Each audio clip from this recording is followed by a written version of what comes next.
A blessed day to everyone. Welcome to our daily podcast, Hope and Strength for the Journey. Our scripture verse for today is found in the book of 1 Corinthians chapter 13, verses 4 to 7. Love is patient, love is kind.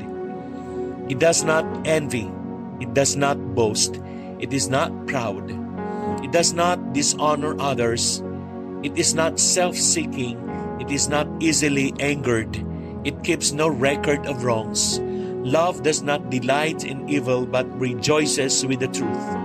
It always protects, always trusts, always hopes, always perseveres. Friends, today we will explore the profound and powerful language of love. Through our hearts and actions, let us consider how love communicates in ways that transcend mere words. Number 1, purposeful patience. In a world that often rushes, love calls us to practice purposeful patience. Just as God shows us patience, we are encouraged to extend that grace to others. When we listen and wait, we build understanding and compassion. Ang purposeful patience sa pag-ibig ay tungkol sa pagbigay ng oras at espasyo sa isang relasyon habang nagtutulungan kayong lumago. Hindi ito basta paghihintay. Ito ay may layunin. Sa mga pagkakataong may mga pagsubok o hindi pagkakaintindihan, ang pagtitiis na ito ay nagbibigay daan para mas makilala ninyo ang isa't isa.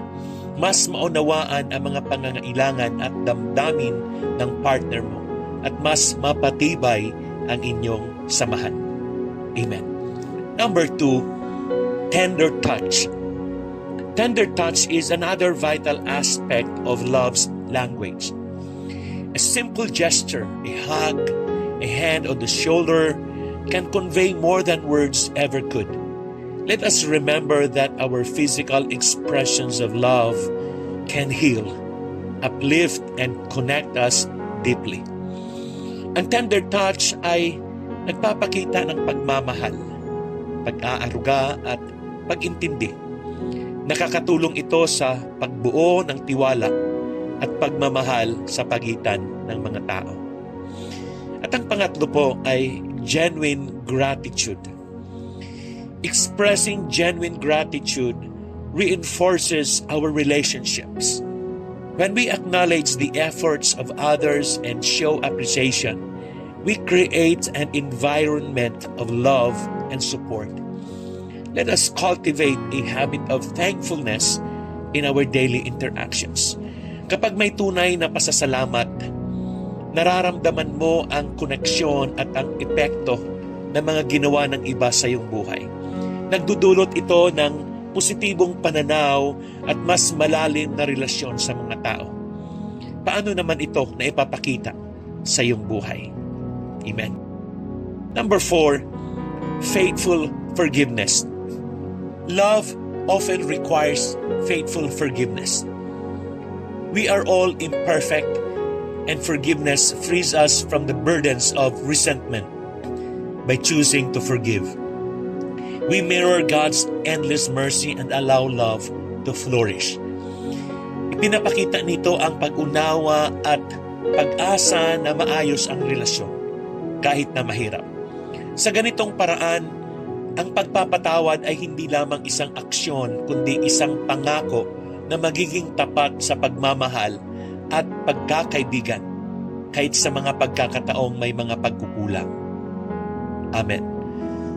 At ang panglima po, sacrificial service. Finally, we embrace sacrificial service as a cornerstone of love.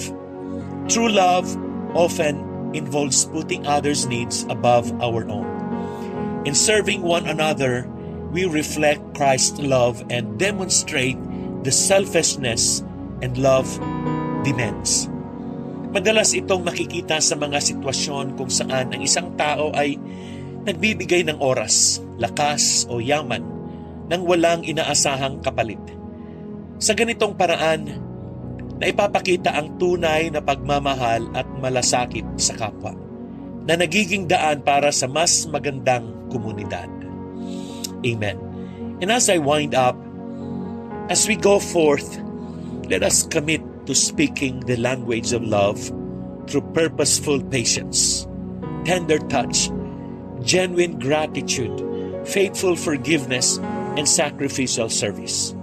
May our lives be a testament to the love we receive from God and the love we share with one another. Amen. Let us look to God in prayer. Dear God, in this moment, we seek to embrace the language of love that transcends words. Help us to express compassion, kindness, and understanding in all our interactions. May our hearts be open to the beauty of connection, allowing love to guide our thoughts and actions. Teach us to listen deeply and speak gently, fostering relationships that reflect your grace. Let love be our common tongue, bridging divides and healing wounds. Grant us the strength to love unconditionally and to see the divine spark in every soul. In Jesus' mighty name we pray. Amen and amen. Again, good day and have a wonderful day ahead of you.